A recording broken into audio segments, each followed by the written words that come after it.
Bonjour les amis, je vous l'avoue, je suis troublé, je suis perturbé ce matin. Jusqu'à ce jour, j'avais des certitudes. J'étais convaincu que nous avions une classe politique intègre. J'étais convaincu que tous ceux qui faisaient don à la nation de leur vie le faisaient pour défendre les intérêts des Français, le faisaient par amour de notre pays. Et puis, j'avais lu le premier livre de deux journalistes, Jean-Pierre Malbruno et Christian Chesneau, qui s'appelait Nos chers émirs, et j'avais découvert, horreur, que nous avions, à droite comme à gauche, des hommes politiques et des femmes politiques qui avaient été ministres, voire qui avaient occupé les plus hautes fonctions de l'État, qui avaient l'habitude d'aller à Doha, au Qatar, et de repartir avec des valises de billets. Je me suis dit, les journalistes sont peut-être des affabulateurs, il va y avoir des plaintes contre eux. Je n'ai pas eu à ma connaissance de plaintes contre eux, peut-être une ou deux, mais ça a l'air d'être vrai.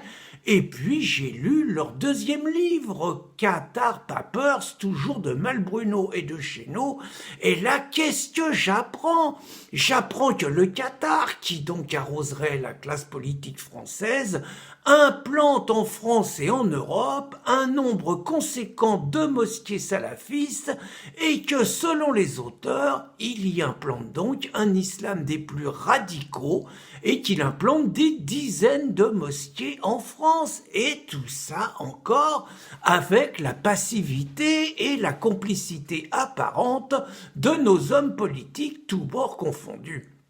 Je vous avoue que j'étais un peu troublé. Et hier, j'ai écouté sur Sud Radio une interview de mon ami André Berkoff, que je salue, d'un homme qui s'appelle Jean-Pierre Marrongiou, qui était un homme d'affaires au Qatar, qui a été victime d'une escroquerie de la part d'un membre de la famille royale, qui a passé près de 5 ans dans les geôles qataris, et qui nous raconte des choses abominables. Il nous raconte qu'il a vu de ses propres yeux, c'est dommage, il ne les cite pas, de tous bords toujours des hommes et des femmes politiques repartir avec des valises pleines de billets. Et il explique que la mésaventure qui y est arrivée, qui est quand même très grave, c'est-à-dire victime d'une escroquerie, ruiné du jour au lendemain, il réussit à faire fuir sa famille, il réussit après des aventures rocambolesques à se réfugier au Bahreïn, et là, ce qu'il nous dit, c'est que l'ambassadeur du Bahreïn, non seulement qui s'appelait à l'époque, en 2013, Christian Testo, non seulement ne l'aide pas à fuir, mais il dit que, comme par hasard, dès qu'il sort de là, il se fait arrêter par les Qataris qui le mettent en prison. C'est quand même quelque chose de très grave. Ça voudrait dire que l'appareil d'État français, les dirigeants, à l'époque, nous sommes sous le règne de François Hollande, c'est Laurent Fabius, qui aujourd'hui est président du Conseil constitutionnel, qui s'occupe de la diplomatie étrangère, ça voudrait dire que les dirigeants de notre pays seraient prêts à sacrifier un Français pour les intérêts supérieurs, je n'ose pas dire de la France, mais de quelques-uns de leurs arrangements. C'est encore plus troublant. Ce qui est encore plus troublant, c'est qu'aucun journaliste ne mène une enquête approfondie. Pourtant, quand la presse veut se mettre sur quelqu'un, je me rappelle des campagnes contre Jean-Marie Le Pen, je me rappelle des campagnes contre Marine Le Pen, je me rappelle de la campagne contre François Fillon, le moins qu'on puisse dire, c'est on joue feu et l'autre est mort. Au niveau étranger, je me rappelle des campagnes contre Donald Trump, je me rappelle des campagnes contre Vladimir Poutine.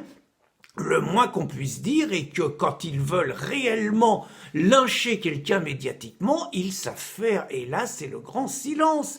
Et ce qui me trouble encore plus, j'apprends ce matin que le responsable, justement l'espèce de Fabius de 2013 de l'époque, le responsable de la diplomatie hongroise, un nommé Peter Szijjártó, a accusé ni plus ni moins l'ONU, l'Union européenne, les politiciens européens et les médias de gauche de jouer un rôle dans un changement de population en Europe.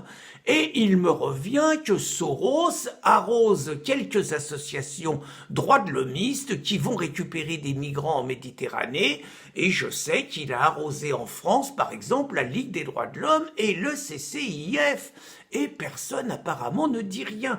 Je résume donc, serions-nous dirigés par des gens financés par le Qatar qui, en contrepartie de leur silence et des avantages substantiels qu'ils en tirent, laisseraient notre pays subir l'invasion de l'islam le plus radical, avec les attentats que nous avons connus, et ces mêmes personnes passeraient-ils à la caisse, payées par Soros, pour favoriser la submersion migratoire et le changement de peuple?